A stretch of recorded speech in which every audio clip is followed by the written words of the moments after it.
Welcome to the show. It is IB Nation Sports Talk. We are up and rolling on this Tuesday, along with Vince DeDario, Sean Stires. Tom Noie is going to join us here in just a little bit, talk a little Micah Shrewsberry. Did you see there's going to be a press conference Thursday? I didn't. I don't think I'm on the basketball email thread. I'm only on football. So I don't. Okay. I have not received. I'm on baseball and football, but I'm not on basketball. I need to rectify that issue. But is it Thursday? What time? It is 11 a.m. Thursday. Okay. And it's going to be one of these, probably not quite to the degree of Marcus Freeman, but they're going to do something similar, it sounds like, inside Purcell Pavilion. It'll be more than just media. There'll be, fans are invited and wow, all that kind of stuff. The last one I remember in there, they did something for George O'Leary inside Purcell Pavilion, if I remember right. So I believe they did.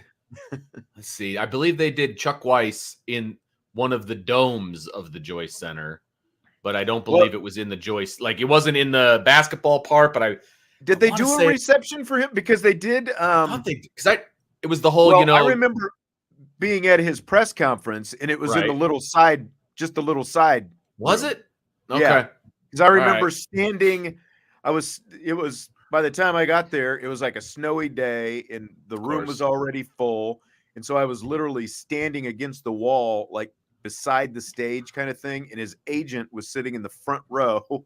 And I remember his agent had, like some kind of leather loafers with no socks on, of course, in January or whatever. That's very agenty. So, yes. Yeah. Yes.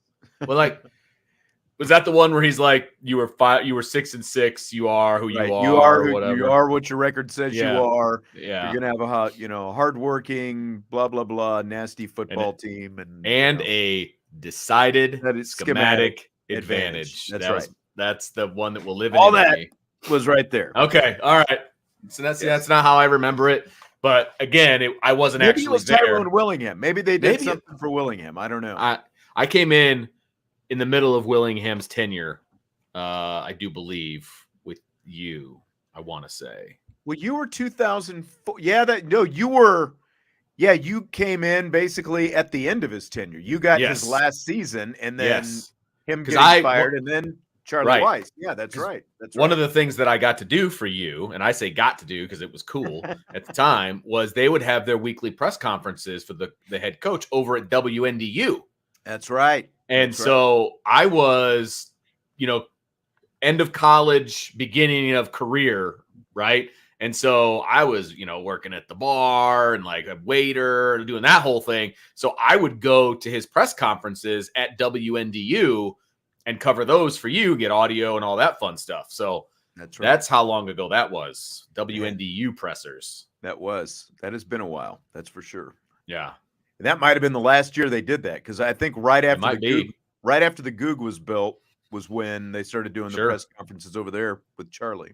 So I don't ever remember any Charlie Weiss ones at WNDU. I could be wrong, but I don't either. We're talking 20 years ago. So I don't either. It seemed like because literally the Goog was being built as Willingham was being fired, and then as Weiss got the job, that kind of thing. So Weiss got the Goog. At the end of the Willingham run. You got the spoils. 0304. Yeah, that's right. Well, we're going to talk a little Notre Dame basketball in a little bit. Tom Noie is going to join us. Before we do that, though, this kind of struck me today. We're sitting here. We're a week into spring practice right now. Obviously, the players are out there. The coaches are out there. Who gets the most out of spring practices, do you think? Is it the coaches? Is it the players? What do you think about this, Vince? So there's a couple of different ways you can look at this, right? And I know that sounds like a cop-out answer, like out of the chute, right? I'm curious how close to the same line of thinking we're going to be on this. So, but go ahead, because that's my initial thought. There are different ways you can look at right. this. So from a player standpoint, if you have been buried on the depth chart, okay, spring is almost like, and I know this is going to sound corny, but spring is like new beginnings, right? It's the spring season. It's a chance for you to kind of have a clean slate to a degree, even if you have a returning coach as your position coach. Spring just feels like an opportunity for guys that were in the doldrums of the fall This is a new chance for them to kind of show up and show out, right? If you have been playing and you are returning, I don't think you get a whole lot out of spring. And that's why we see a lot of guys who have little minor injuries or get things cleaned up. Like, they sit out the spring and it doesn't matter. Like, I just don't feel like it does anything for those guys whatsoever. The guys that are buried on the depth chart, I think it's a great opportunity. Now you flip it to the coaching side of things. This is where it gets interesting. I feel like I've coached in a lot of different places and then multiple years at each place, right? And when you're doing summer workouts or you're doing this spring and you're doing all these different things, I don't feel like as a coach, I looked at these young and up and coming guys like, man, I wonder what he's going to be able to do for us. Like, I always felt like I know what he's got. And I know like what his trajectory is. You're young, do your time, whatever. I'll talk to you in a year. Yeah, I don't 2 years or whatever. I don't feel like I go into a new season thinking to myself, he's probably going to show me something I've never seen before. You know what I mean? Now, he might show me something where I anticipate that he's going to get better and all of those various things, right? But from a coaching standpoint, you're just kind of doing it. It's an opportunity to hit fundamentals and all that. The difference is if you're a new coach, okay, and obviously there's 3 new coaches on the staff this year, spring is crucial because you're learning about all the players in your room. You're learning about the university itself. You are, just how things operate, how your coach does practice. Every head coach handles practice differently. The guys that have been here, they know how Marcus Freeman runs practice. The guys that haven't been here, they got no idea. They got no clue. Right? So if you're a new coach, I like having spring practice because you have an opportunity to kind of dip your toe in the water and get a feeling for how things are. And then once you hit fall, you're ready to go. You're ready to hit the ground running. The spring is like, okay, I got to feel this out. I got to figure out how things go. What is expected of me? What do these guys have that are in my room? All of these different things. So I think from a new coach standpoint, it's crucial. From an older coach standpoint, I don't think it really does a whole lot. Same thing with the players. Players that have been buried, I think it's a great opportunity. Players that have been there before, I don't think it does a whole lot for them. Okay, well, we've got about 11 minutes. We'll just sit here till Tom gets here. I didn't hear your opinion. That's basically, kind of what I'm thinking. Like, I think it depends on the coach and it depends on the individual player. And I agree with the general line of what you're saying. Like, I don't know how beneficial spring was for Michael Mayer last year. Michael Mayer can still always go out there and just kind of stay sharp running routes, but it's not like Michael Mayer went from here to here because he was going through spring practice. And it's not like his coaches really found out anything new about him, but on the other hand, this spring could be really big for guys like Holden Stays and Mitchell Evans because of the fact that Michael Mayer is gone. They finally have a chance to get more reps and show themselves, and there are other guys as well, but, unfortunately they're injured right now, so they're like those 2 guys specifically, Evans and Stays, maybe stand to gain the most because they've been not buried on the depth chart, but lower on the depth chart because of Michael Mayer, just like every other tight end. Right.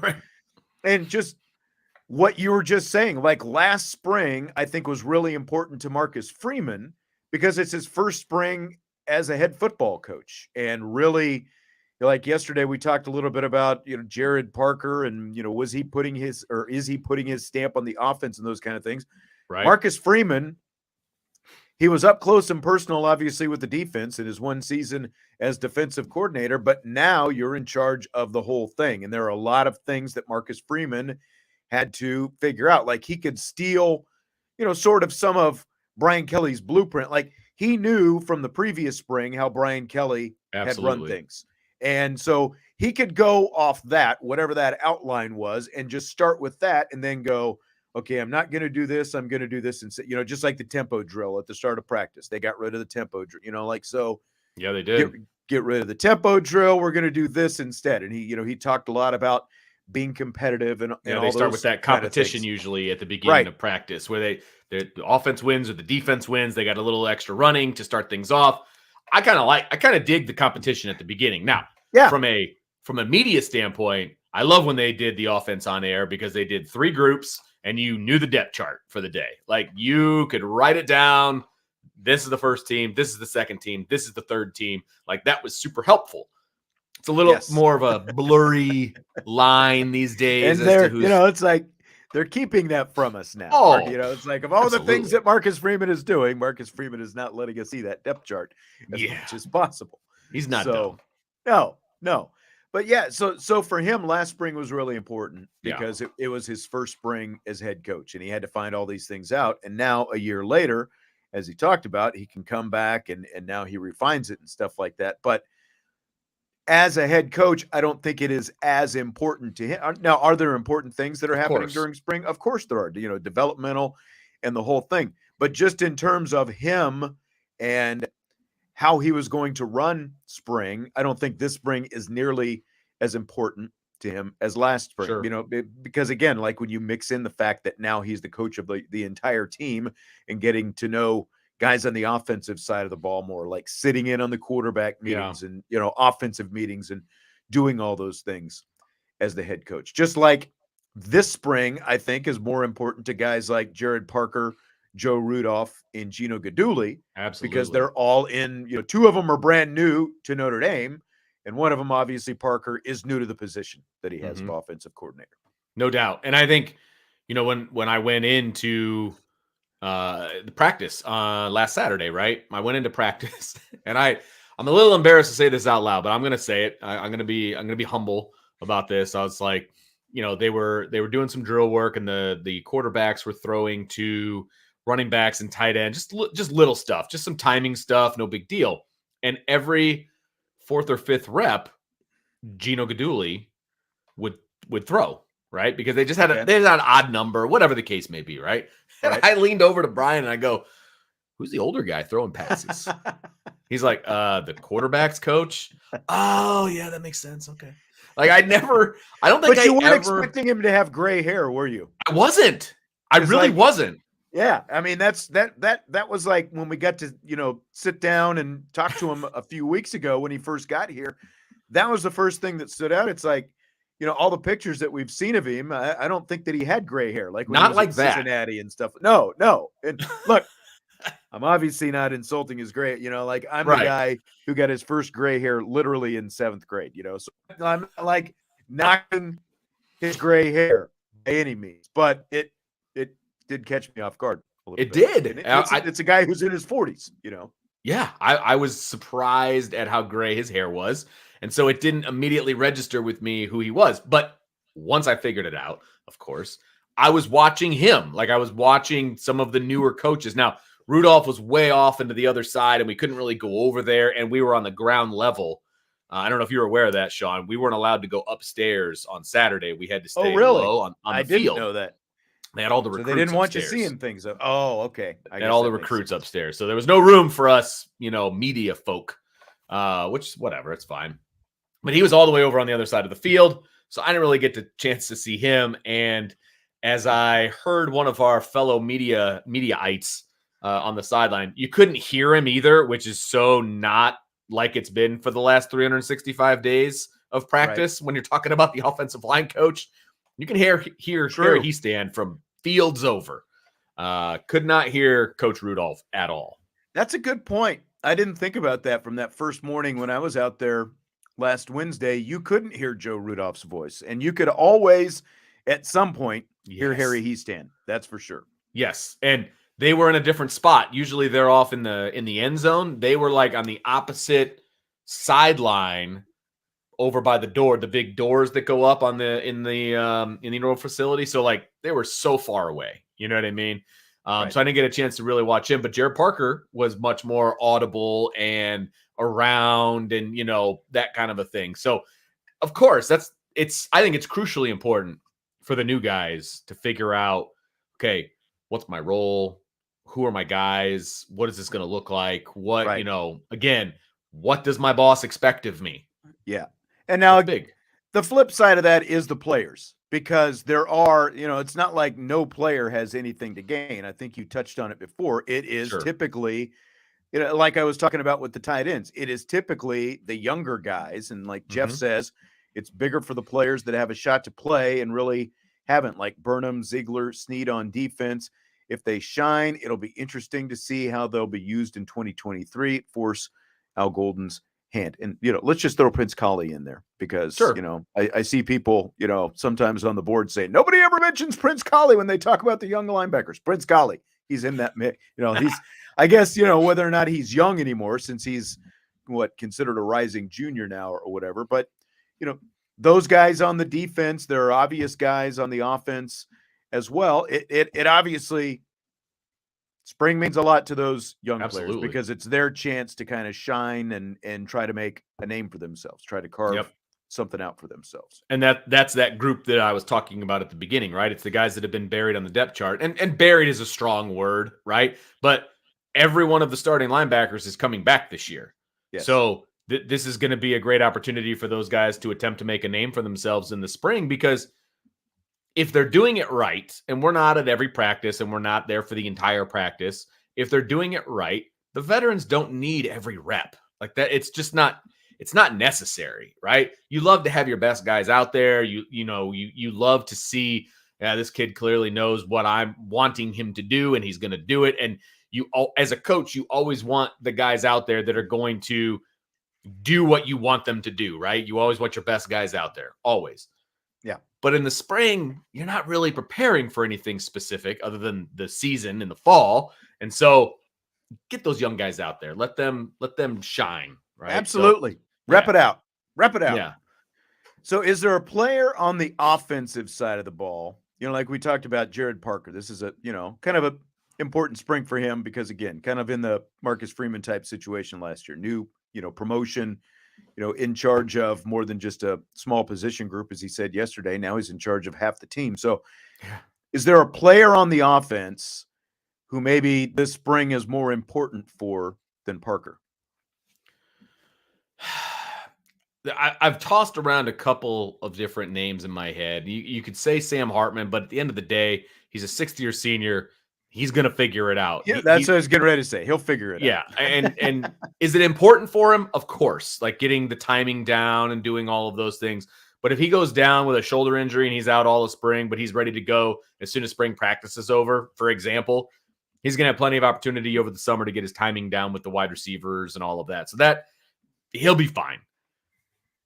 I have a hard time coming up with one name out of the wide receiver room. I feel like it's the entire group because no one's proven really. They're not. And they look, from the naked eye, they look like a completely different room.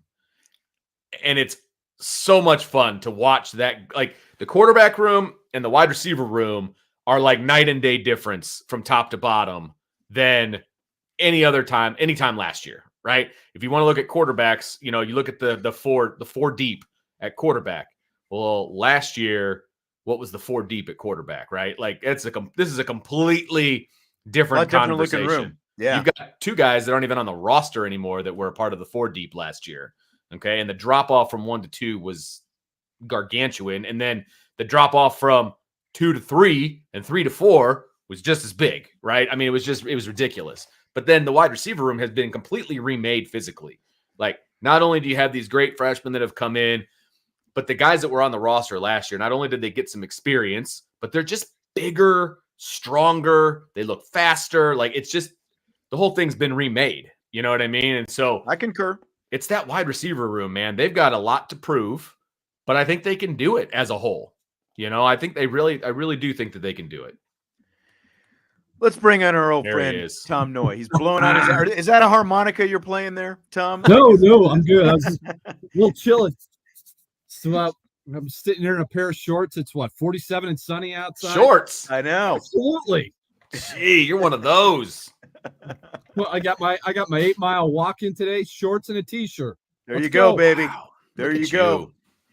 So we were just talking a little bit about spring football. Before we get to some basketball, which is like, I know it's like Tom is like, come on, you brought me on to talk hoops. What are you talking about?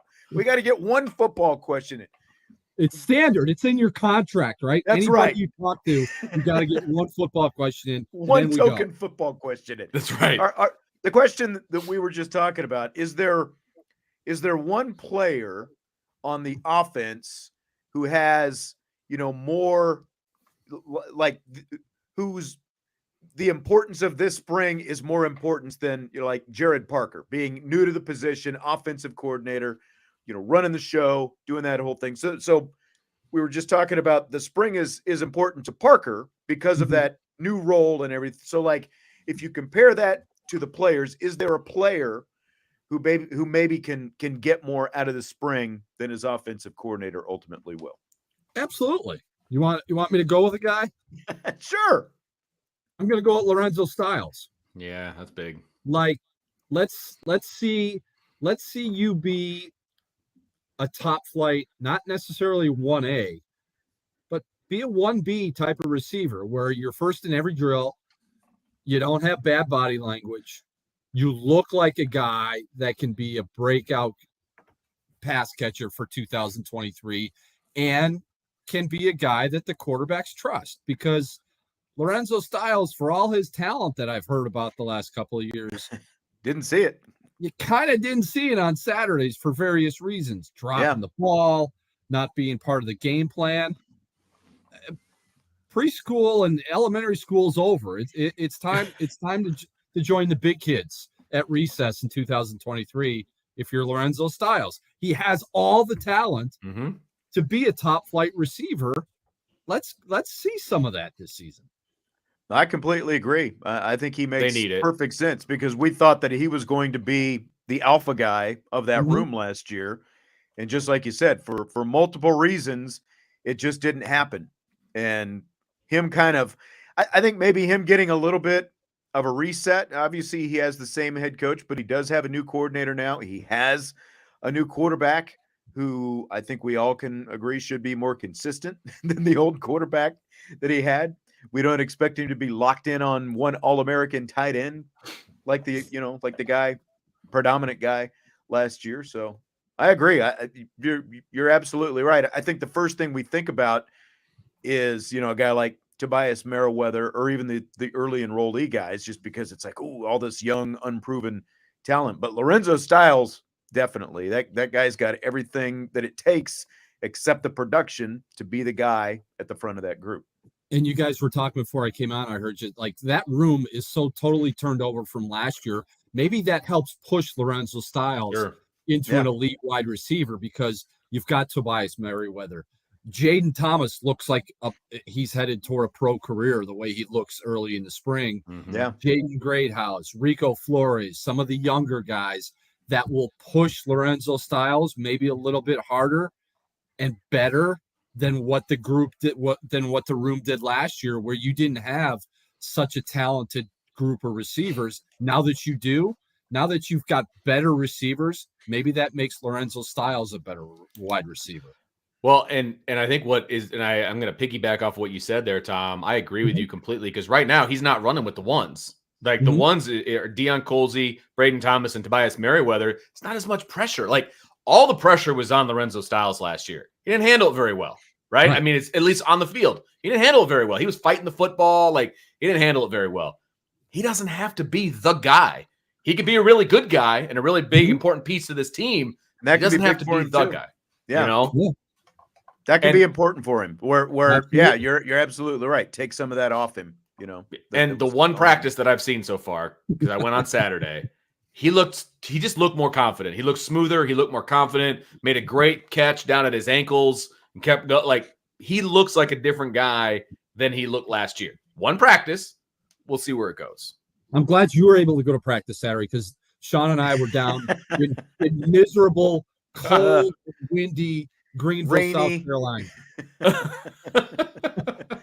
And I left my Mac. So good. The weather was so good down there. I was like tempted to not ever come back and just work remotely down there. Well, it was good by the time the game was over. That morning it was miserable. My plan that morning was, okay, I'm going to get up, because at 11:30 a.m. game, it's like, I'm going to get up early. I'm going to go out. I'm going to take a walk, get out in the nice fresh air. Thunderstorms were rolling through that morning. So it was treadmill instead, but at least I got my steps in. So good deal. We are not Marshall on the Styles subject. If Styles plays flat in the spring, is he part of the program in the summer and fall? And I mean, I realize it's tempting just to say, with the transfer portal being what it is, to just say, well, okay, he's going to go to the portal now. I mean, he can. Who's going to take him right now? He's got no production, right? He's got a really good Fiesta Bowl, and that's about it at this point. He's not a hot commodity in the transfer portal. He's better off sticking around, and Marcus Freeman's not going to cut him from the team. So, yes, I think he'll stick around. Yeah, I do too. Like, it's spring. Like, how productive can you really be in the springtime? Right. And exactly. in the blue gold game. Like, if right. Lorenzo Styles doesn't catch 5, 6, 7 passes in a blue gold game, is he out? No, because it's I mean, right. we all know what the blue gold game is. It's a glorified practice, and sometimes not even that. Yeah. Sometimes we see better scrimmages during practice than we do during the blue gold game. Right. So not this year. We don't see anything this year, but that's okay. Not this year. Not this year. We get it all in this Saturday. That's it. Maybe. Well, we're supposed to be in this. The practice is supposed to be in the stadium. That's true. What's the weather? Watch the whole thing. What's the weather doing? Weather forecast for Saturday. There's no way they're practicing in the stadium. Great. Awesome. Great. Awesome. Okay. Well, we'll see, I guess. Yeah, that's right. Okay, great. Yeah. Don't look at it. You won't like what you see. Oh, great. All right. Hit that like button if you would while we're sitting here about to transition, do a little basketball talk with Tom Noie. Subscribe, rate, and review. Leave us a 5-star review on your podcast platforms. Micah Shrewsberry, Tom Noie. Yes.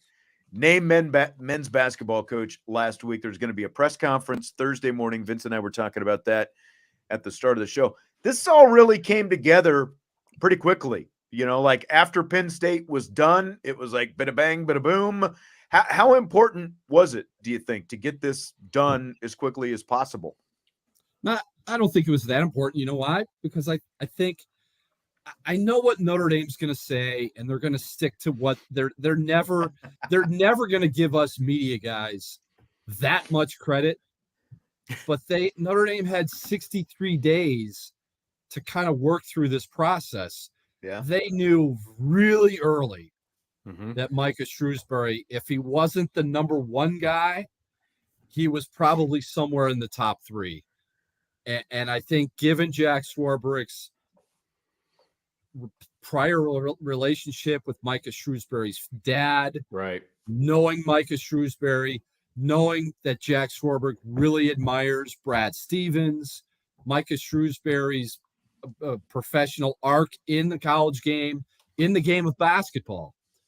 I think on January 19th, when the Tribune broke the story that Mike Bray wasn't returning, Jack Swarbrick went to the list that says he doesn't keep.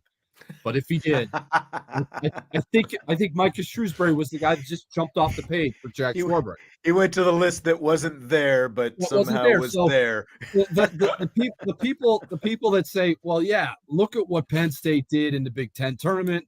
Look at what they did in the NCAA tournament. That really helped catapult Micah Shrewsberry to get the Notre Dame job. I think win, lose, or draw in the Big Ten, win, lose, or draw in the ACC tournament. I think Micah Shrewsberry was going to be the guy at Notre Dame regardless. Mm-hmm. And it was so easy that they didn't have to wait on him. They didn't have to say, well, he didn't do this in the postseason or he's doing this in the post. Like, he was going to be the guy. Right. And it was so easy. It was neat. It was clean. It didn't get messy. And I just think all those factors contributed to it being like that, because Jack Swarbrick, deep down, if you pump him through it full of truth serum, he knew Micah was his number 1 guy from day one. Well, that's why it got done. I mean, right. People keep talking about, everything that happened with the offensive coordinator and the basketball coach. The difference here is that was Jack's number 1 guy. He's going to make it happen no matter what it took. And he did. I mean, to his credit, he did. And, here we are. And I think the vast majority of Notre Dame fans who follow basketball and follow Notre Dame basketball specifically are happy. I mean, Micah Shrewsberry, I think, is a good hire. What say you on the hire specifically, and then him as a coach? Well, first to Jack, everybody, and to an extent, rightfully so, they love to use Jack Swarbrick as a punching bag for this or for that. But the one aspect of Jack Swarbrick's career at Notre Dame as the athletic director is when it's time to make a big hire, he usually, for the most part, to date, has gotten it right. You say he's actually got a good track record. He does. He's got an unbelievable track He record. really does. Got a really good track record. When you look at Link Jarrett, look at Marcus Freeman, Niele Ivey, now Micah Shrewsberry. I have sat in Jack Swarbrick's office, and he has told me numerous times whenever we have our sit down, the one aspect of that job that really drives him are the big issue hires or the college football playoff matter issues. Sure. Where I've asked him, I said, what's kept you here? Like you've done so much stuff. Why are you still here? He says, I'm driven by the one thing where when it's okay, I've got to go out and make this hire. I've got to get this hire right. For the most part, Jack Swarbrick has gotten the hires right. And I think in time, Micah Shrewsberry will prove to be the right guy at the right time for this program, just like Mike Bray was in July of 2000. Now, that doesn't mean that Notre Dame's going to win 15 league games next year, right, or be a 4 seed in the NCAA tournament. And if that stuff doesn't happen, that doesn't mean that Micah Shrewsberry wasn't the right guy. This is something where it's an absolute clean slate with Micah. Start from scratch, start building his program, build the culture, build how he's going to put his imprint on this, and let's see how it is moving forward. He's got 7 years, and it's not going to take 7 years. It's a very good point. Is the 7 years? Yeah. But, I don't think anyone who's expectations will get unrealistic for some segment of fans because they always, it always ends up that way. But at the same time, look at we all know the state that the program is in right now. I guess the one knock on Shrewsberry is his only head coaching experience is at NAIA, IU South Bend, and then 2 years at Penn State.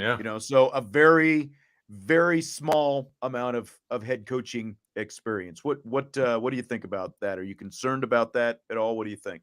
No, because his coaching background with Brad Stevens at Butler, with the Boston Celtics, with Matt Painter at Purdue, like just his coaching DNA, I think, is something that's it's going to eventually take off at Notre Dame. Like it was on the upward trend at Penn State, where he was doing stuff in State College that they just simply have never done out there. And he only had 2 years to do it. I think the fact that so many kids have left that program, like you look at Notre Dame's roster, and you mentioned it, Sean. You look at that roster and think that's in turmoil. Penn State, I think, now only has 4 players on its roster. Yeah. Because everybody's hit the portal and the recruiting class is slowly starting to get released from their national letters of intent. I think it was something where, the record may not have been elite in the Big Ten, but I think the culture was among the elite in the Big Ten. And I think that's really one of the things that drew Jack Swarbrick to Micah Shrewsberry as that's my guy. Yeah. All right. You brought up Jack Swarbrick, so I'm going to ask you one more question about him before we dive even deeper into basketball. I want to put a bow on the Jack Swarbrick thing. So, you said what one of the things that drives him is the big hires, as well as, Notre Dame's place in the playoff or whatever, the big picture, right? Keeping Notre Dame independent and making them relevant in the big picture. So they're on the verge of solidifying their independence for a long time with forever. TV. Yeah, exactly. With the TV deal that's upcoming, the apparel deal that's upcoming, the playoff deal that's upcoming, however they extend that, right? Mm-hmm. He's got the 3 major coaches in place, young, ready to go. They're all new: women's basketball, men's basketball, football. Once he solidifies like the TV contract, the playoffs, and all that, I know where you're going. What's left? How much longer is he going to be here? Nothing. That's what I thought. Okay. Again, that's one of the. I think that's one of the aspects. Now, we have not talked to Jack or Micah about this whole coaching situation, but I think that's one of the aspects of giving Micah Shrewsberry a 7-year contract, because it's been public knowledge, and it's something that I've written about way long ago, back in January when it was time to get a new coach, was who's the leader? Like, who's the boss here? Because Jack Swarbrick and Father John Jenkins both have agreements or contracts. Does the university president have like an actual contract? I don't even know. Good question. Like, so they have deals, or they have pacts, or however they're written, that both run through the 24-25 academic year. I do not expect to see Jack Swarbrick go past 2025. Maybe he doesn't make it to 2025. Maybe he decides, look, I've done enough. The university's in a great place. The athletic department's in a fantastic place. It's time for me to go find whatever my next challenge is. So I don't know what's left for Jack Swarbrick as far as a big picture, because the only big picture would be kind of positioning Notre Dame to join the SEC or the Big Ten, and neither of those things will ever happen while Jack Swarbrick's the athletic director at Notre Dame. So it may be time for him to say, that's it. Yeah. I'm going to turn the AD keys over to somebody else. Yeah. Interesting. Back to Shrewsberry.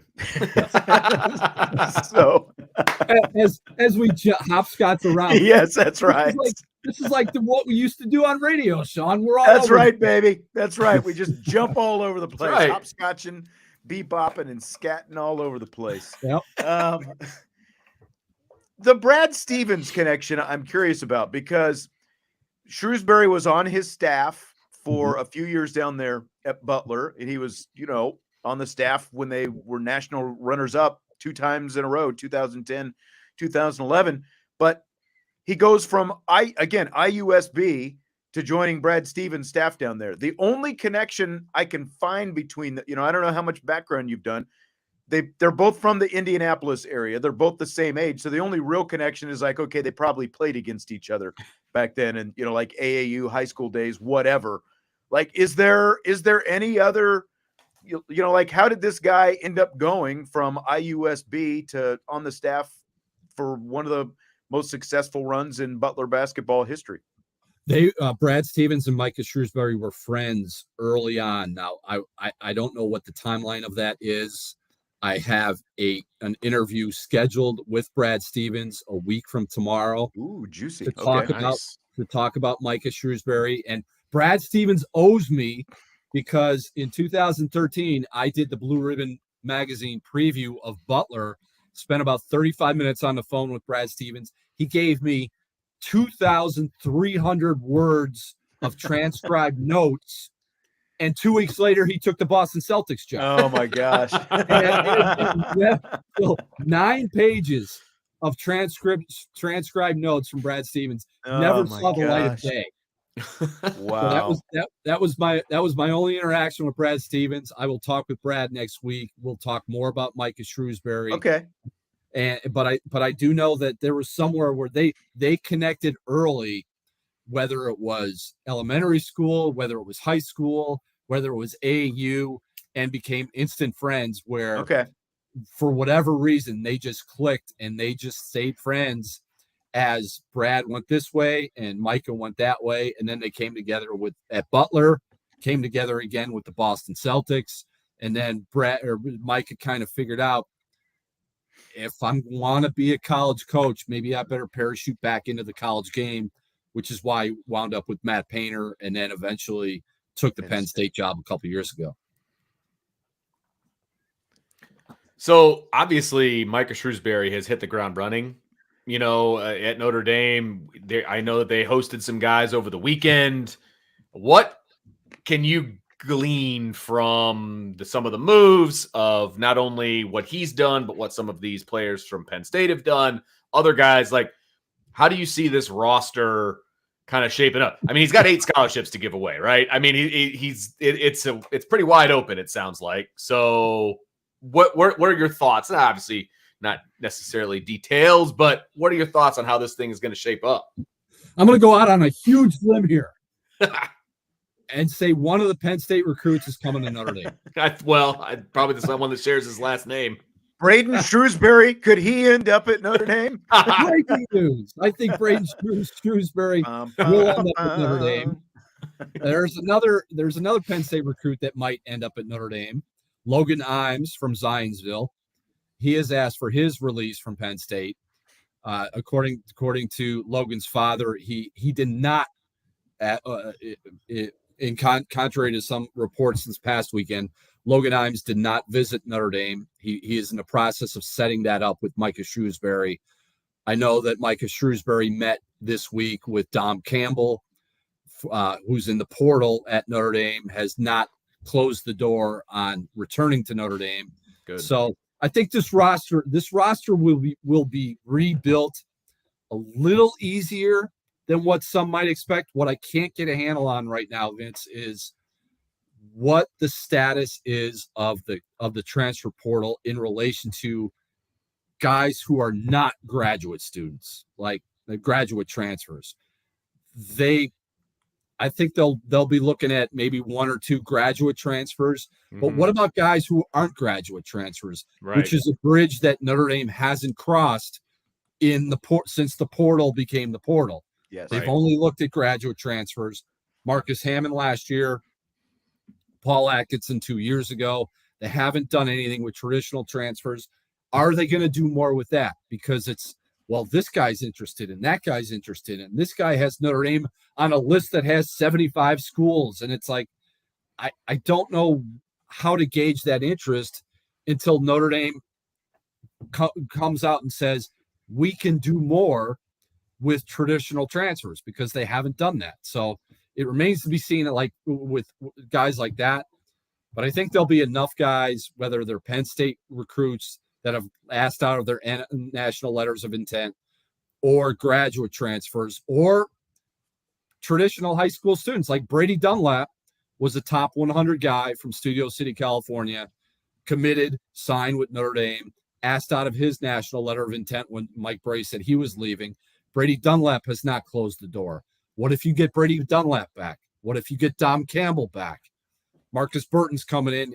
He was a slam dunk choice to always be at Notre Dame, regardless who the coach was. Yep. So, yeah, they need 8 guys, but they can get to 5 or 6 or 7 pretty quickly here as we move forward here in the offseason. And then the only decision at that point is, okay, do we take, try to find a couple more freshmen, and it's, the class is a little thin, I would imagine, at this point with what's left, or do you go searching for more grad transfers and try to bring them in?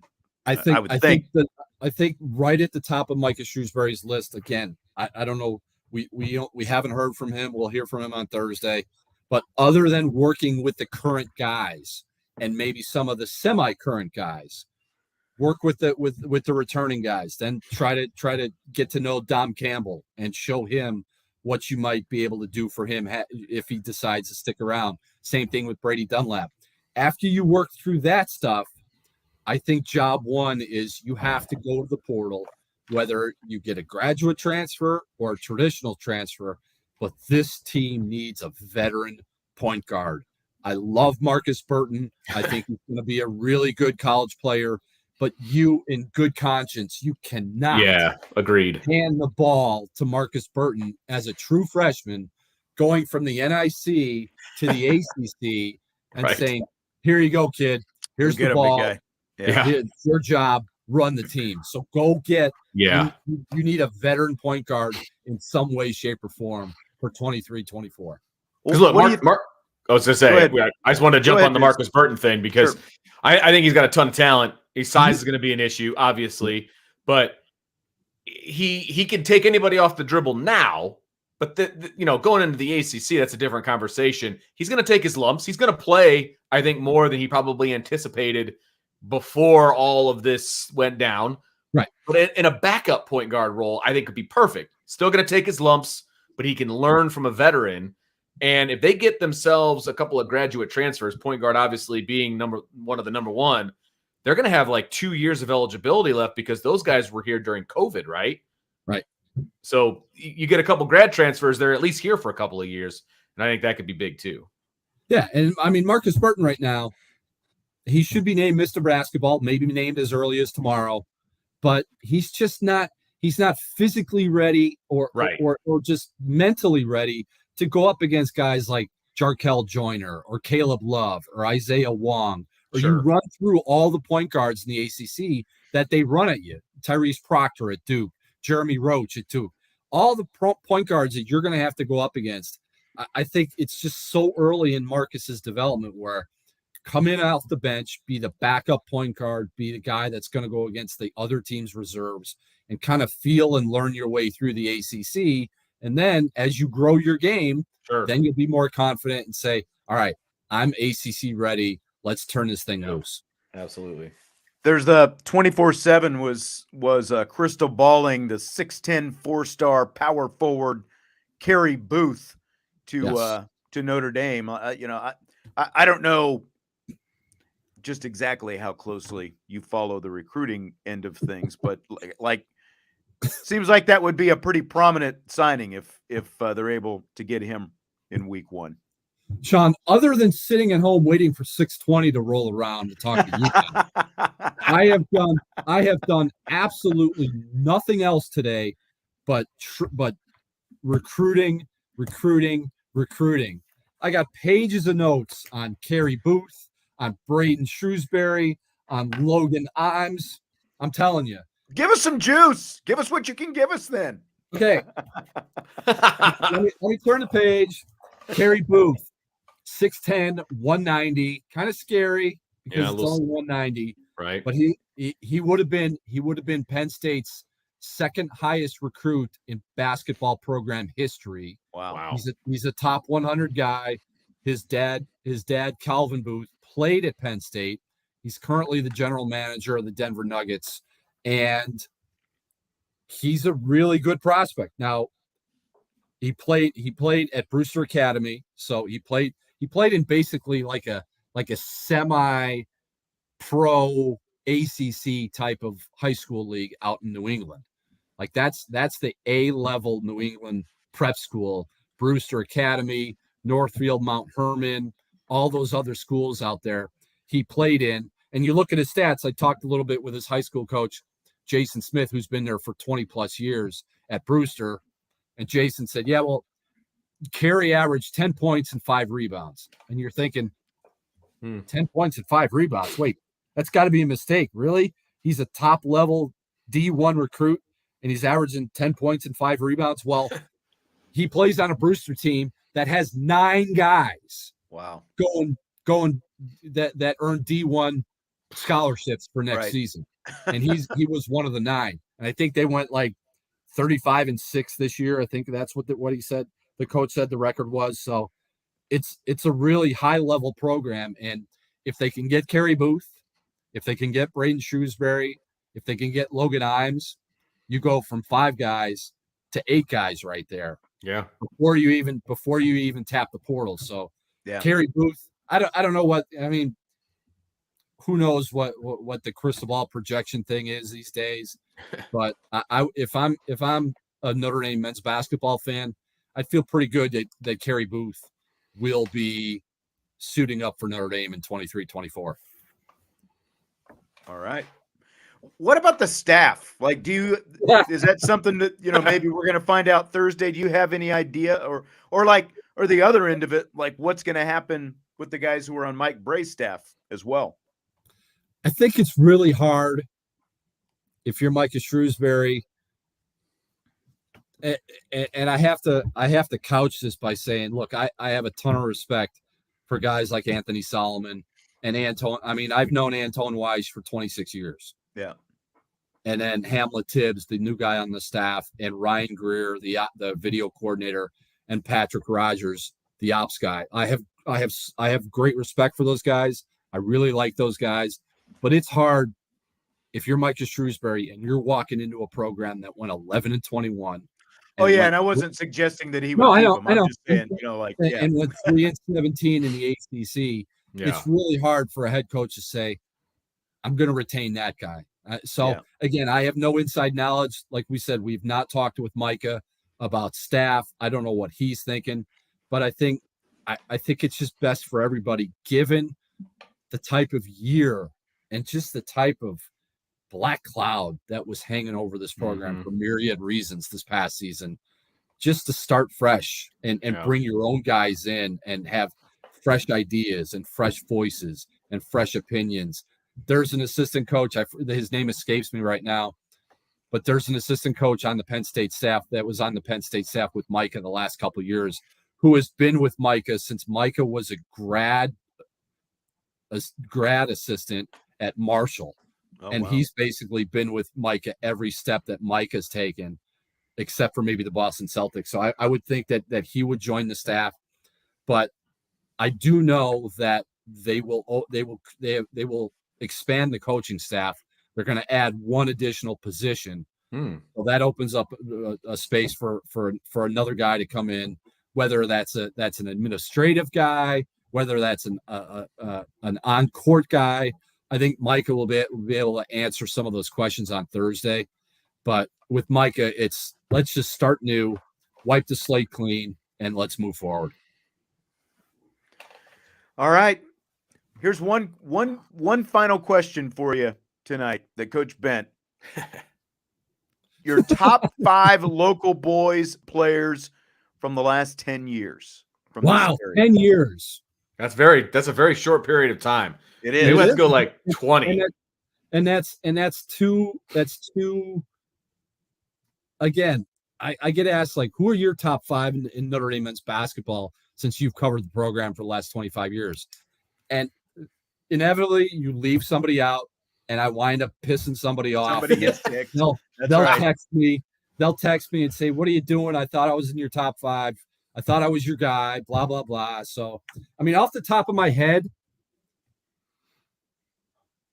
Marcus Burton, Demetrius Jackson, Jaden Ivey. I don't know, because he went to LaLu. So I know it's hard because like he really took off when he went to LaLu after the first, was it 2 years, 3 years at Marion? Yeah, 3. So, he was there for 3. Is it like I don't know, Demezy Anderson, Noah Applegate? Yeah, you want to put Blake Wesley in there, but because of the COVID year, were we able to see a lot of Blake Wesley in his program? And high school wise, you and I saw him play a ton. Were you ever like, yep, that's a Division I ACC player? Like they never. He turned it up when he went to college. Like right. You could see some potential, but he didn't just take over games really in high school. He was so raw. Yeah. I look at it. It's funny. It's funny that it's ironic that Sean's on here with me because I look at Kassan Prosper with the women's team and I see a lot of Blake Wesley his late stages at Riley, early at Notre Dame. In Kassan Prosper, where I think that's a fair comparison. It's just they're just so young and just this like unbridled colt that has absolutely no idea what their potential is. Like Blake Wesley, when he was at Riley, there were times where he carried himself as the best player on the court. But I don't think he knew that in 14, 15, 16 months from now, I'm going to be a first-round NBA draft pick. Yeah, right. Until it clicked at Notre Dame, and when it clicked, man, he was really freaking good. It clicks fast. I see that in Kassan right now, where she just doesn't know how good she's going to be.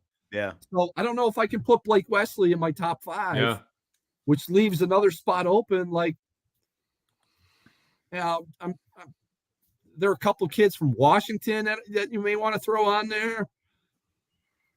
I don't know. It's hard. It's so hard to come up with top. And there have been a lot of them. Yeah. You could bring up Knesny from St. Joe. He was a really good high school player. He was. Okay, so we're going to go J.R. Knesny, Noah Applegate, Marcus Burton, Demezy Anderson, and who's the 5th? Demetrius. Demetrius. No, he might have been. Well, would he have been like if we're going 10 years? We're right on the cusp of like the cutoff. Was he already in college by that point? No, because 10 years ago tonight, Sean, I was at United Center for Demetrius's McDonald's All-American game. Okay, that answers that. So he just made the cut then. Yeah, I think you got to add. I think that it's got to be Demetrius then. So Demetrius Jackson, Demezy Anderson, Noah Applegate, J.R. Knesny, Marcus Burton. Yeah. There's your All right. starting 5. We're rolling with like those 5. Hey, There you go. You can do a lot of damage with that 5. You're gonna win a lot of games. Yes. Yes, you could. Yes, you could. All right, Tom. Thanks as always. Of course, you can read Tom's stuff in the South Bend Tribune and IndyInsider.com. Press conference Thursday. We'll see you there. 11 o'clock. All right. Take care, Tom. All right, guys. Take care. We'll see you. You too. Tom Noie, our old friend, talking a little hoops. Always good when we can get Tom in here. He's always more than eager to come in and talk a little Notre Dame basketball. Love it. Love it. That's right. Just like you saw from him at the start. It's like, what? Football? Kick that out of here. It's basketball time. Tom could talk basketball all the time, and football might as well not even exist. That's font of knowledge. I actually shot him another question via text just now, but I didn't know if he'd have the answer, and I didn't want to throw him under the bus here live. So he's always got so much info. He does. All right, let's continue what we were talking about earlier in the show. Who has more to gain from this spring, Gino Guidugli or Tyler Buchner? I feel like this is a good question. I feel like Gino Guidugli is what I'm going to go with. But it's tough. I mean, this is because Tyler Buchner's got a brand new coach. And so, what does that look like for him? He's going to be able to impress a different guy, et cetera, et cetera. What kind of pressure is he feeling in this quarterback competition when everybody outside the program assumes that Sam Hartman's going to be the starter? Where does that put him? From the practice that I saw, he's spinning it pretty darn good and better than I've ever seen him do it in a Notre Dame uniform. Granted, it's practice, but he's putting the ball in some pretty good places, and it's pretty impressive, right? But I feel like Gino has the most to gain because he knows nothing about this room going in, and he's got a ton to gain from just being the quarterback's coach at Notre Dame. So I'm going to go with Gino. We know he's not going to be second string because there's only one quarterback coach. So I'm going to go with him. Yeah, I mean, I can see that side of it because he's walking into this fresh, and he's got basically 4 new guys to learn, from the top on down: Hartman, Buchner, and Jelly, and Minchie. And, like he himself, when we talked to him a couple of weeks ago, I think the question was more about Hartman or Buchner. And he said, hey, don't forget about Jelly because he's in there too. And, like the things that he was doing. I just have to go with Buchner, though, because if Tyler Buchner is going to have a legitimate chance in this quarterback competition, it's going to be because of the work that he puts in this fall and whatever eyes he can open this fall to show where he is. Like right now, he is on as equal a footing as he is ever going to be with Sam Hartman because of the fact that I think you mentioned earlier, Hartman comes in, new system that he's got to learn and all that stuff. He's got the experience, but it's a new system for him. It's, Tyler Buchner, like the system for him, I think a lot of it is going to be the same. The terminology, as they have said, is going to be the same. So right now it's about what can Tyler Buchner do to keep himself on an even plane with Sam Hartman, or at least as close to even as possible. He's got everything to gain, nothing to lose this spring. Just let it rip. So I go with him just a little bit more. I understand what you're saying with Guidugli, and that's why I asked the question. Because I could have gone either direction. There's no question about it. And I could have been convincing either way. But I will also say it is 100% in Tyler Buchner's wheelhouse to force the issue to get him on the field this year. Not saying that he'll be the starter, but you can't keep a stallion in the stable if he can prove to the coaching staff that he is a stallion, right? You can't keep that kind of talent on the sideline just backing up Sam Hartman. You've got to force yourself onto the field.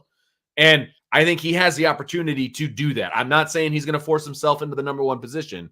I'm saying he could force himself onto the field, which would be huge for him and the program, frankly. I mean, We Are Not Marshall says not being judgmental, but this is the same talk last year with Tyler Buchner. Will this be the year that it translates to the field? I mean, the difference is last year there was an actual, I think, more even, like he was the one with more talent, but the competition was more even between him and Drew Pine than at least it should be with him and Sam Hartman. If he is playing even with Sam Hartman, it's because of one, his talent, and two, that he's put in a lot of work and he's made a lot of progress to get there. So sure, I mean, sure. I don't think it has to translate to the field necessarily for this to be a successful spring and even going into the fall for Buchner. Yeah. Just because of the fact that you've got a 6th-year guy out there. Sure. He's competing absolutely. against. Yeah. Fill in the blank. Notre Dame defensive coordinator Al Golden meets with the media Wednesday morning. The top question you would have for Al Golden is blank. Give me your linebacker depth chart now. Realizing he would never answer that. Right. But isn't that what we all want to know? Like, we all want to know where these young guys stack up compared to the guys that are returning from last year. Like, what is, who's impressing you from X group, right? And we're not talking about the returning starters. We're talking about everybody else. Who's impressed you? What does it look like? Are those guys going to get on the field? Now, he's going to word salad that, but that's the answers that I want. Those are the questions I would ask. Yeah. He's a good deflector. Sometimes, sure. If you ask those kind of open-ended, like not just open-ended, but broad questions, like who's impressed you? He'll say, well, they've all impressed me. And right. Kind of go into, exactly. those kind of things. I think that I would my thing would be, what does he need to see from guys like Jalen Sneed and Prince Kollie for them, what does he need to see from them this spring for them to potentially be in the mix heading to next fall? Yeah. You like that? Yeah, I do. I mean, because they're the guys like that everyone wants to know about, right? And you can throw Ziegler and, those kind of guys in there as well. But I think those two guys specifically, because of the fact that one's going to be a junior, one's going to be a sophomore, and they've got a ton of talent.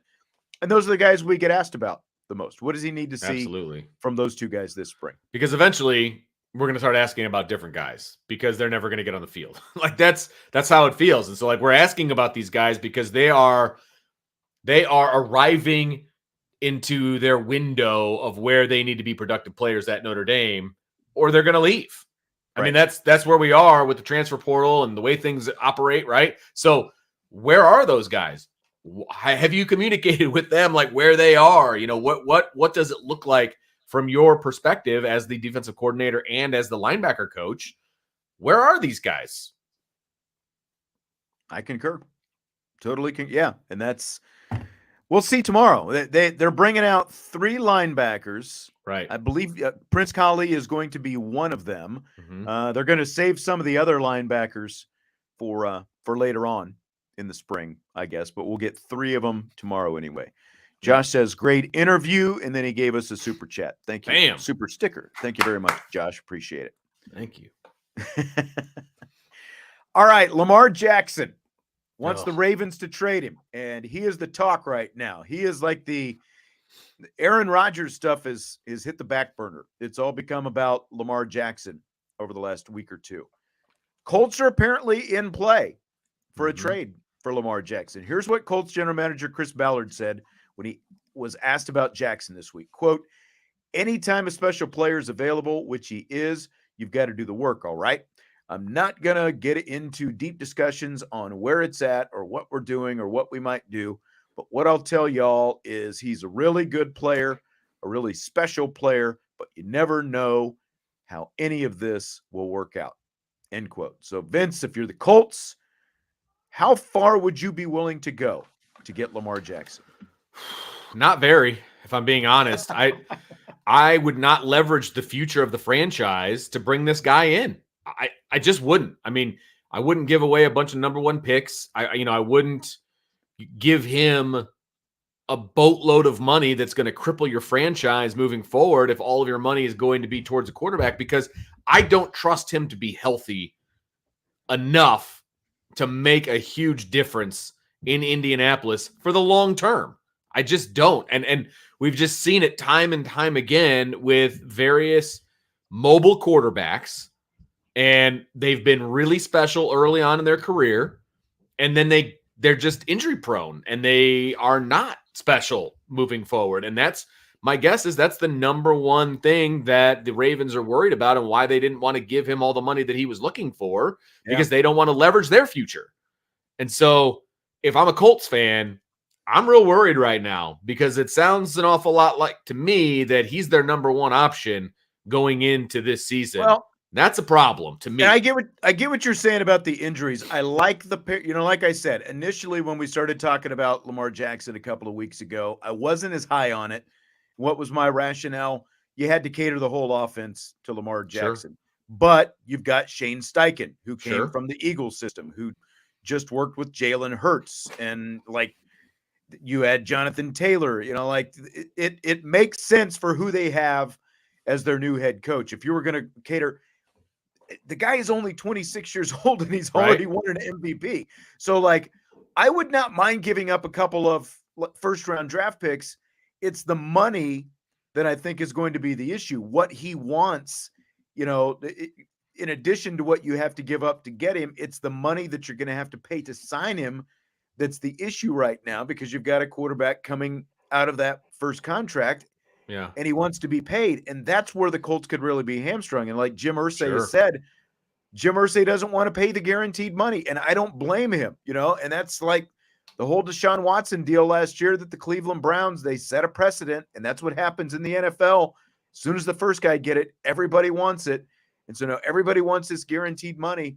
That would be the biggest holdup for me. The draft picks, I don't mind, but it's the guaranteed money that I would not want to give a guy like Lamar Jackson for what you just outlined, because of he didn't finish last season healthy. Right. So that's what worries me, man. That would be the worry. I mean, the Colts have had just terrible luck with trying to go out and find a quarterback over the last, 4 seasons? Right. At this point, and they've gone out. They've got these guys on their last legs, Matt Ryan, obviously, Phillip Rivers, and that didn't Rivers worked to an extent, but I don't even think that they were as good as they thought they were going to be with him. But if Lamar Jackson stays healthy, you could have this guy for the next 10 to 12 years. That's why if he could stay healthy. Yeah. That's why I wouldn't mind giving up the first round picks to get him. I don't have any faith that he's going to be able to stay healthy. That's, I guess, my biggest issue with this moving forward. If he proves me wrong, then you're right. He can be a franchise quarterback for the next decade. No doubt. And if you wanted to have a successful NFL franchise, you need to find that quarterback. Whoever that guy is, you need to be able to find him. Seeing look at Cam Newton. Cam Newton had way more body armor than Lamar Jackson. Lamar Jackson is still a twig, basically. Cam Newton went from MVP 1 year, Super Bowl, to out of the league within just a few years after that.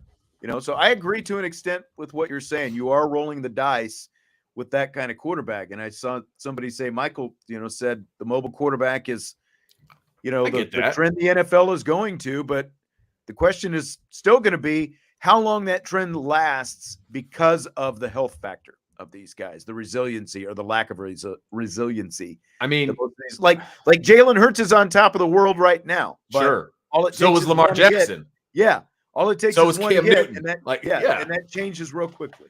Right. And here's the thing. Who are the elite quarterbacks in the NFL right now? Josh Allen. Yes, he's a mobile guy, but he's not mobile like the guys we've just been talking about. Patrick Mahomes, and same again, thing. He's built he's got absolutely. Muscle. He's got the body armor. Absolutely. I mean, just go off just tick off the top guys in the NFL. Yes, they can be mobile because they can run and they can get outside the pocket, but their primary the primary thing that they're really good at is sitting in the pocket and picking you apart. That's what they're good at, right? It's not the zone read and all of those different things. The elite quarterbacks are still pocket passers who can run, but that's not the name of the game for them. And so there has not been anyone that I can think of that has been a run-first type of quarterback like Lamar, like Cam Newton, like all of the guys that you've described that have lasted 10, 15 years. No, they haven't. So until that happens, I still think they're a flash in the pan. You can harness it early, just like the Eagles are doing right now, but how long is that going to last? And that's typically the trend. Like they'll have a 3 or 4 year window early, and then either defenses catch on to them, they figure them out, Right. and or injuries Right. occur, and their career is over with. And that's So, but like look at Kyler Murray. He got banged up last year as well, and he's an undersized guy. Like, how long is Kyler Murray going to last? Sure. Especially after they fired the coach who drafted him.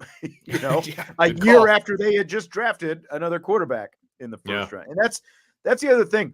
Quarterbacks now in the NFL are more disposable than ever, unless you have a Tom Brady or an Aaron Rodgers or a Patrick Mahomes. Like, how many teams, like, you see more and more teams invest in a quarterback, and then within 1 or 2 years later, they're going out and getting another quarterback in the first round. And and part of it is that the amount of money that you've got to pay Right. once that rookie contract is Right. over with. In addition to the wear and tear and the injuries. Absolutely. And look, I mean, let's be honest. Baltimore is not extending the contract for whatever reason they've decided. Look, if they thought that he was going to be their quarterback for the next 10 or 15 years, they would probably invest in him. There's a red flag there somewhere, right? Yeah. Where they aren't sure that that's going to be the case.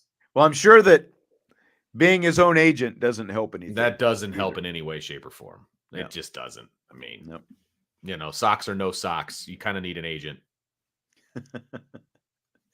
Fill in the blank. Florida Atlantic is in the Final Four for the first time ever, and it's blank that their head coach, Dusty May, called out other teams for recruiting his players during the tournament, saying, quote, "They've been recruited throughout this tournament," end quote. I love it. I love it when a coach just comes right out and says what's going on. Doesn't beat around the bush. I freaking love it. And you know what? He's the underdog in this whole thing. He has zero to lose because he went to the Final Four. He's getting job offers. So he's good, right? Put this out there. Put this in the forefront, man. Like, I would have been happier if he was like, it's this school, this school, this school, this school. Like, name names. Name names, man. That's right. Absolutely. Yes, absolutely. I think it's great. And the fact that it made news because he did it is almost a little sad because that means it is so out there. Everybody's doing it, but that doesn't make it right. Yeah. So I love it. I'm glad that he called him out as well. And I'm sure that all mid-majors have to deal with this. And in fact, I saw Muffet McGraw retweet, I think it was a Belmont women's coach's tweet about the same type deal. I'm sure their players had been recruited all season long, not just during the tournament. It's terrible. This is going on all the time. And that's like between NIL and the transfer portal. This kind of stuff is out, I mean, again, like, just look at the stuff with DiNardo and Jordan Addison from Pittsburgh to USC last year. Remember, like, all this stuff was going on and all this contact was being made before Addison's name was even in the transfer portal last year. He had deals signed, deal delivered, man, before he was even in the portal. I mean, and you can say what you want to about the Pitt head coach, and I know Notre Dame fans don't like him. I think he's a bit of a weasel anyway. But I do too, but he wasn't wrong. Like one thing I'll agree with him on. Yeah, he wasn't wrong. Yeah, I mean, you're literally recruiting somebody off of his roster while the season's still going on. That's jacked up, man. That's messed up. Exactly. And as Chi-Town says, sounds like tampering. There should be an NCAA investigation. And there should. But I don't know what the NCAA prioritizes anymore. Right. I don't. So Providence athletic director Steve Napolillo is ticked off that Georgetown took his head basketball coach. Ed Cooley, of course, left Providence to go to Georgetown. He's ticked off because they're in the same conference. Here's what Napolillo says, quote, "I thought the Georgetown AD was a mentor to me and a friend. I understand the business, but I thought at the Big East we had something different. We had a respect. We had integrity. That's been completely thrown out the door. Should I be going out and hiring another Big East coach? We love the league too much to start that type of carousel," end quote. So does Napalillo, the Providence AD, have a fair point here, Vince, for being upset at Georgetown? No. I mean, the bottom answer is no. You don't have a point there. I can see where he's coming from. It's the little guy He's ticked burned. off. Yeah. He's burned. He got burned, and he's mad about it. I'm sorry to all the Providence grads out there, but the Georgetown basketball coaching position, because of all the history and the tradition that comes with it, is a better job than the Providence head coaching job. And I know there's history with Providence as well. I get it. It's still a step up. And I don't know the particulars as to whether it was a huge pay increase or whatever, but it's a step up. And I've said it my entire life as a coach. If you can't be mad at somebody for taking a job where they bettered themselves, Right. Whether it's a parallel job from name only, but a better program like Tommy Rees, that's a better job. Okay. Or whether it is an assistant to a head coach, you can't be mad about that. And I'm sorry that Steve is upset about that, Napalillo. But the bottom line is Coach Cooley got a better job and he took it. That's right. There's nothing wrong with that. There's nothing wrong with the athletic director in a conference going out and finding a coach in the same conference. Right. He's got to fill the job with the best person possible for the job. And he obviously thought that Ed Cooley was a good person for the job. Now, from what I understand, like Providence was investing, and they've got a nice, basketball arena and all that. They were investing good facilities out there, but the stature of Georgetown is still Georgetown versus Providence. And, Georgetown, it's a program that ran the 80s basically, and they kind of live on that nostalgia a little bit, but they were still good into the 90s and kind of dabbled a little bit here and there in the 2000s. But, just like sounds like Notre Dame football. Yeah, I was going to say, just like Indiana basketball, maybe a little bit of Notre Dame football, they feel like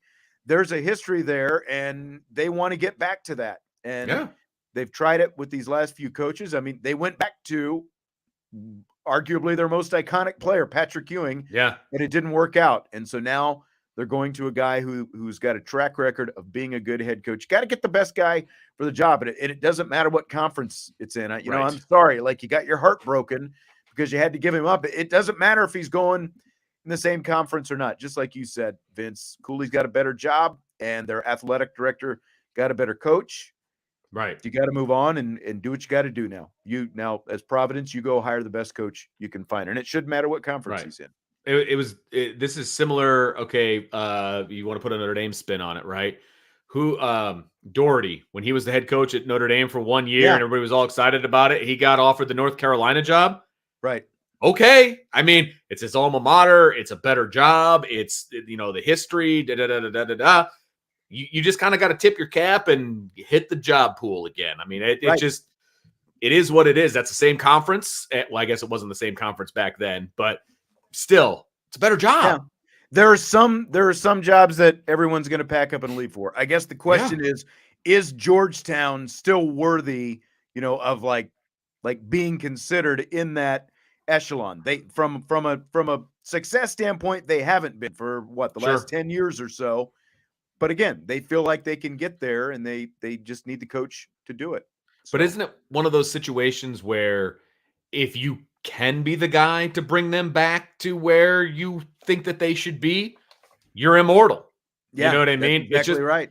It's just like if Marcus Freeman wins a national championship at Notre Dame, they're gonna have a statue. You become immortal because you took that program back to where it was. Yes. If he does that at Georgetown, they're gonna have a statue for him there too. You know what I mean? So it's, as a coach, you always think you have the answers, right? And you think you can be the guy to take that program to the next level. If you don't think you're that guy, then you're not doing it right. Yeah, that's exactly right. Okay, Vince, one of the most famous plays in college basketball history took place 31 years ago today, which makes me feel ancient. Really? Grant Hill threw the three-quarter court pass to Christian Laettner, who did a little dribble, did the turnaround shot, at the buzzer to beat Kentucky to advance to the Final Four 31 years ago today. Wow. Do you remember when you first saw that play? I'm pretty positive I did not see it live. Okay. But I know that I saw that play over and over and over again at a very young age. So when it happened live, I was 11 years old. I guarantee you I saw it before I was a teenager. You know what I mean? Like that has been an iconic play that I know like the back of my hand, right? I know where all the players were, and I don't like Kentucky or Duke, but that's just an iconic play. I mean, it just is, right? And yeah, I know I didn't see it live. I know I didn't, but I guarantee you I probably saw it, very soon thereafter, because I was an avid Sports Center watcher. So I'm sure that I saw it on Sports Center. Sports Center was still really big back then. Yeah, so, it was huge. It's the only way you got your sports news back in the day. I know. You had to sit there and watch because it was like every hour, and it would just repeat. Mm-hmm. And as long as you had a half hour to an hour, man, you got all the sports news you needed before school. That's where I was. Yep, that's right. Yeah, I was working in a bar in Lawrence, Kansas, when I was going to the University of Kansas, working in a bar called Big Daddy's. And it was on, and that's what everyone was into that game. I can't remember what night it was, but I remember watching it live. And just like you, I can't stand either program, Duke or Kentucky. Right. So it was like, I wasn't cheering for anyone, but at the same time, it was just such a spectacular play. And it's obviously, been, as you said, played over and over and over again since then. So I actually do have memory of seeing it live. So that's crazy. But when you're watching years ago, when you're watching a game that you don't have skin in, right? You have no skin in the game or whatever. You just want a good basketball game. Mm-hmm. And then for me, whether, betting aside, brackets aside, right? I always find myself rooting for a team. If I watch the entire game, I'll find myself rooting for a team.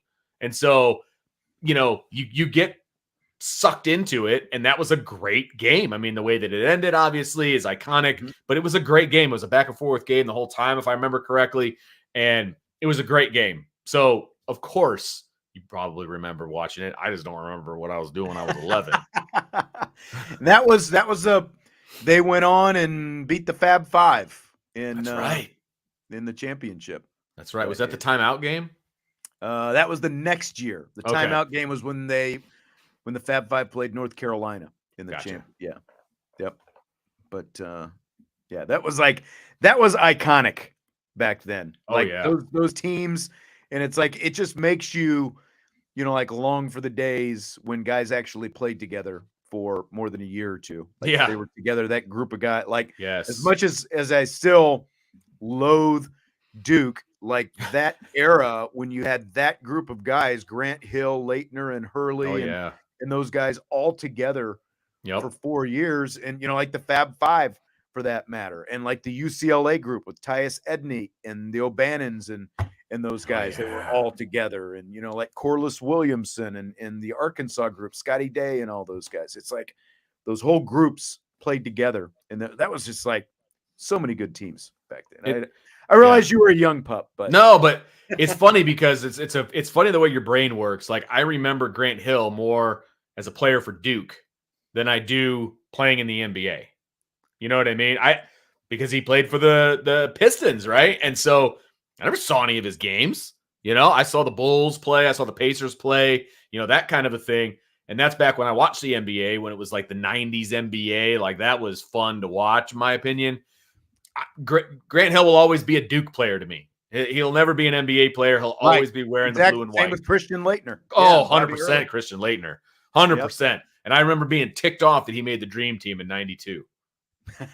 Oh, I know. I do. I remember a lot of people who were ticked off about that. And now that I think about it, I was 11. So there you go. And I remember being ticked off about it. So, I was like, what is this scrub doing with all of these future Hall of Famers? How does this work? Yep.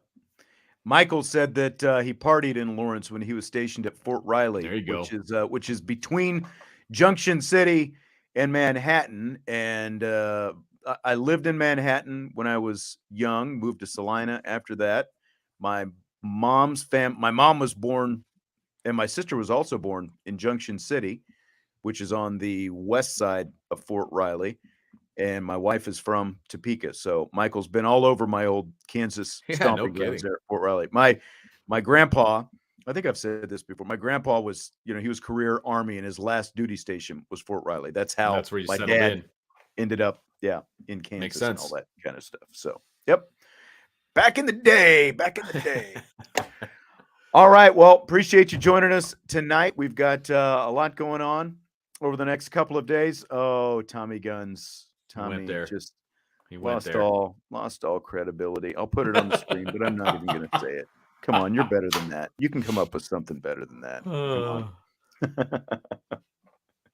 on. Michael says, Salina, I know a girl. Don't we all? All right. Well, thanks for being here tonight. Appreciate you. We will talk to you tomorrow on IB Nation Sports Talk.